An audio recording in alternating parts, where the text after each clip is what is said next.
Last week we took a look at a software called Logic Pro X. This week we're going to be looking at another software called Ableton Live. Just going to give you a slight overview of the software. This software is very popular, especially among DJs. The good thing about this software is you can use it for music production as well as DJing. So let's take a look at Ableton Live right now. Well, before I open Ableton Live, I just wanted to mention one thing over here, that most of the softwares more or less are the same.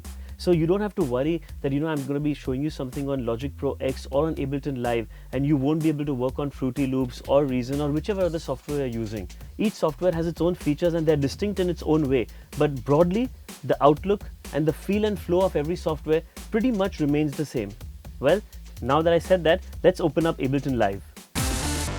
Unlike Logic Pro X, where you have to actually create a track when you open the software, Ableton Live comes prepared by giving you 2 MIDI tracks and 2 audio tracks already opened. There are 2 sides of this arrangement on Ableton Live. One is the DJ arrangement, actually that's what I like to call it. Basically this software can also be used by DJs to perform live. So one arrangement is the DJ arrangement, that is the one you're looking at right now. If I press the tab button, it goes on to the music arrangement, that is for your music production. Well, as you can see on the right hand side, there are 2 MIDI tracks and 2 audio tracks which are already pre-created for you in Ableton Live. Let me take you through rest of the software. Just like Logic Pro X, the toolbar is on top and all these features are on top on the toolbar. If you look at the software again, in Logic Pro X, if you remember that the loops and the samples were on the right hand side, that is your Apple loops which come with Apple and Logic Pro X. Over here, it's slightly different. The loops are all on the left hand side. So what you basically do is come to the left hand side, click on your folder where all your loops are stored, and there the whole box opens with all your samples and loops. In Logic Pro X, if you wanted to open a MIDI track, you had to create a software instrument. Well, basically over here, like I told you, that the MIDI tracks are already given to you. All you have to do is click on the MIDI tracks and go on to the left hand side. That's where all your plugins are.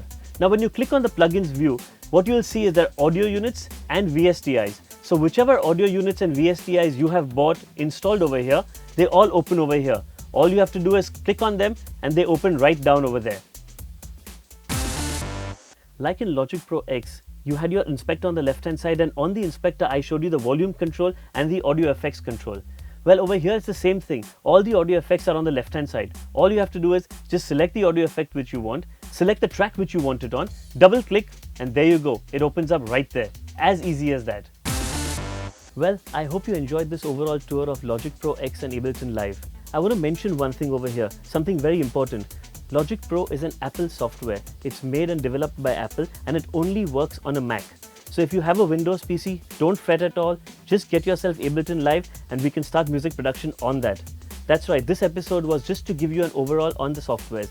Next week, we dive deeper into the softwares and we are going to start producing our own original electronic dance track.